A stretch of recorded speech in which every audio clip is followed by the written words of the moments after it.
تو میں تقاضا کرتا ہوں فی الفور کہ عمران خان کو فی الفور رہا کیا جائے اور عمران خان کے مقدمے اور ان کی سزائیں کالعدم قرار دے کر آرٹیکل 45 میں صدر پاکستان ان کو فوراً رہا کریں۔ بسم اللہ الرحمن الرحیم۔ آج ہم اس ایوان کے سامنے کھڑے ہیں جو الیکشن کمیشن آف پاکستان ہے اور جو آرٹیکل 218 اور 220 کے تحت الیکشن کو فری، فیئر اینڈ ٹرانسپیرنٹ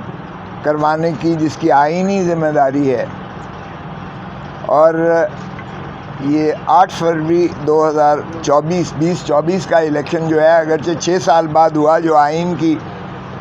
واضح صریحاً خلاف ورزی ہے کیونکہ 5 سال کے اندر الیکشن کرانا مقصود تھا اور یہ 6واں سال جا رہا ہے۔ بہر صورت دیر آید درست آید، لیکن جس انداز سے یہ الیکشنز میں پاکستان تحریک انصاف کو ہاتھ پاؤں باندھ کر میدان جنگ میں جس طرح اتارا گیا اور دوسرے فریق کو پورا مسلح کر کے اور بختر بند ان کو جو ہے پورا مجسم کر کے میدان جنگ میں اتارا گیا، آفرین ہے عوام الناس کی کہ جنہوں نے اسے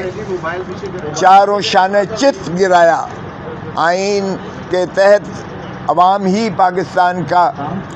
جو ہے ریاست بنتی ہے۔ آرٹیکل 7 میں دیکھیں تو یہ جمہور کا کام ہے، یعنی الیکٹوریٹ کا کام ہے، یہ پاکستان کی عوام کا اختیار ہے کہ وہ اپنے نمائندوں کو اسمبلی میں بھیجیں اور یا پارلیمان میں بھیجیں، اور پھر انہی کے نمائندے آگے سے اپنی لیڈر آف دی ہاؤس چنتے ہیں جو پھر کابینہ بناتے ہیں اور ان کو اللہ تعالیٰ کی حاکمیت اعلیٰ کے تابع حکمرانی کا حق حاصل ہے پاکستان پر۔ اور اسی انداز سے آرٹیکل 5 میں وفاداری جو ہے وہ عوام کے ساتھ، لائلٹی ٹو دا اسٹیٹ یہ مندرج ہے، اور اوبیڈینس ٹو دا کانسٹیٹیوشن تابع داری اور جو ہے وہ آئین کے تابع ہے، اور یہ inviolable obligation of every citizen of Pakistan, ہر شہری پر واجب ہے اور لازم ہے کہ وہ وفاداری عوام کے ساتھ اپنی نبھائے اور آئین کی تابع داری کرے، وہ عسکری قیادت ہو، وہ بالا ترین عدلیہ ہو، وہ صدر پاکستان ہو یا حکومت ہو، کوئی بھی ہو وہ عوام کی وفاداری کا پابند ہے آئینی طور پر جو ہے۔ اس لیے میں نے سپریم کورٹ میں بھی عرض کیا تھا کہ ہم جو ہے عوام کے پاس 25 کروڑ عوام کے پاس جو ہے ہم اپنا مقدمہ لے جا کر ہم انصاف کے متلاشی اور ہم ملتمس ہوں گے۔ ہم نے 25 کروڑ عوام کے پاس اپنا مقدمہ پیش کر دیا اور الحمدللہ عوام نے ہمیں بڑا کلیئر مینڈیٹ دیا، اور انہوں نے جا کر بھرپور انداز سے بتایا کہ ہم ظلم کا بدلہ ووٹ سے لیں گے، اور ظلم کا بدلہ ووٹ سے لیا گیا۔ انہوں نے واضح فیصلہ دیا کہ عمران خان کے بغیر جو ہے پاکستان کی جمہور نہیں چل سکتی ہے، اور عمران خان پر جو تسلسل سے اس کو پابا سلاسل کیا گیا، اس پر جھوٹے مقدمات درج کر کے اس کو سزائیں کی گئیں، عوام نے انہیں مسترد کیا، یکسر مسترد کیا، اور عوام نے کہا کہ عمران خان نہ باغی ہے اور نہ ہی عمران خان مجرم ہے، اور جمہور پر چونکہ وفاداری اس کی لازم اور واجب ہے اور سبھی ادارے اس کے تابع ہیں، تو میں تقاضا کرتا ہوں فی الفور کہ عمران خان کو فی الفور رہا کیا جائے اور عمران خان کے مقدمے اور ان کی سزائیں کالعدم قرار دے کر آرٹیکل 45 میں صدر پاکستان ان کو فوراً رہا کریں، اور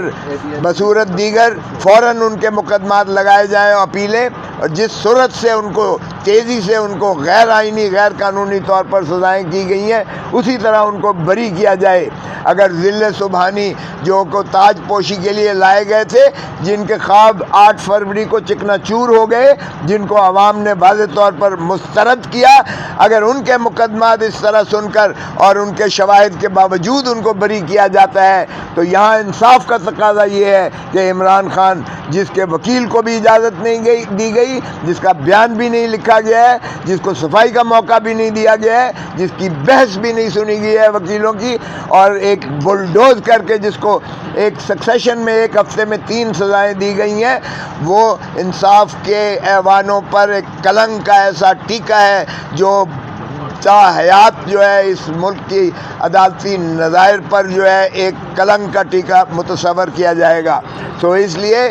پاکستان کے عوام جنہوں نے ایک دو ٹوک فیصلہ دیا ہے، ان کی خواہشات، ان کی پلس، ان کی نبض، ان کے احساسات، ان کے جذبات کو دیکھتے ہوئے اس کو فی الفور جو ہے کالعدم قرار دے کے عمران خان کو دوبارہ یہ حق دیا جائے، کیونکہ ہم اس کے باوجود ہم لارجسٹ پولیٹیکل پارٹی کے طور پر آئے ہیں۔ یہ کہنا کہ ہم انڈیپینڈنٹ ہے، یہ شوشہ جانے کیسے انہوں نے ایجاد کر لیا۔ ہم نے جتنے کاغذات نامزدگی دیے تھے، ہم نے پی ٹی آئی لکھا تھا اس پر، پی ٹی آئی کبھی بین نہیں ہوئی، نہ ہی الیکشن کمیشن یہ بین کر سکتی ہے، نہ اسے اختیار ہے۔ یہ سمبل صرف ہمارا لیا تھا، ہم تو ایک جو ہے بلہ لینے گئے تھے، انہوں نے جہیز کا پورا سامان ہمیں دے دیا، لیکن بلے کا ووٹ نہیں تھا، ووٹ عمران خان کا تھا، عمران خان کا تھا۔ یہ واحد الیکشن ہے، میں نے 5 دہائی دیکھے ہیں الیکشن، یہ واحد الیکشن ہے جس میں ووٹر کینڈیڈیٹ کو ڈھونڈ رہا تھا، جس میں ووٹر کی ضد تھی کہ میں اپنے حقوق پر ڈاکہ نہیں ڈالنے دوں گا، جس نے سمبل کے لیے آ کے ہلکان ہو کر ڈھونڈتا پھر رہا تھا۔ میرا سمبل کے تھا، حالانکہ لٹریٹ جو ہے ہماری الٹریسی ریٹ 50% ہے تقریباً، لیکن اس کو آفرین ہے جس نے اس کے باوجود کہ وہ انگریزی کا ہنسا تھا کہ انہوں نے بھرپور انداز سے دیا۔ اور میں خواجہ سعد رفیق کو بھی یہ کریڈٹ دیتا ہوں کہ اس نے گریس دکھا کے جمہوری روایات کو ملحوظ رکھتے ہوئے اس نے اپنی شکست کو تسلیم کیا، اور اس نے مجھے فون پر مبارکباد دی، اور میں نے اسے کہا کہ کاش تم اپنے بڑوں کو بھی یہ درس دو۔ اگر نواز شریف ہار گیا ہے ڈاکٹر یاسمین سے تو کوئی قباحت نہیں ہونی چاہیے، کوئی شرم نہیں ہونی چاہیے اسے شکست تسلیم کرنے میں۔ اور اگر خواجہ آصف ہار گیا ہے، میرا سمبل کے تھا، حالانکہ لٹریٹ جو ہے ہماری الٹریسی ریٹ 50% ہے تقریباً، لیکن اس کو آفرین ہے جس نے اس کے باوجود کہ وہ انگریزی کا ہنسا تھا کہ انہوں نے بھرپور انداز سے دیا۔ اور میں خواجہ سعد رفیق کو بھی یہ کریڈٹ دیتا ہوں کہ اس نے گریس دکھا کے جمہوری روایات کو ملحوظ رکھتے ہوئے اس نے اپنی شکست کو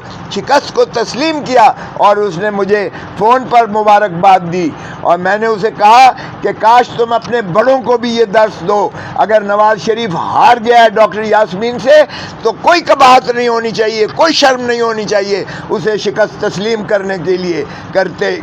میں۔ اور اگر خواجہ آصف ہار گیا ہے ریحانہ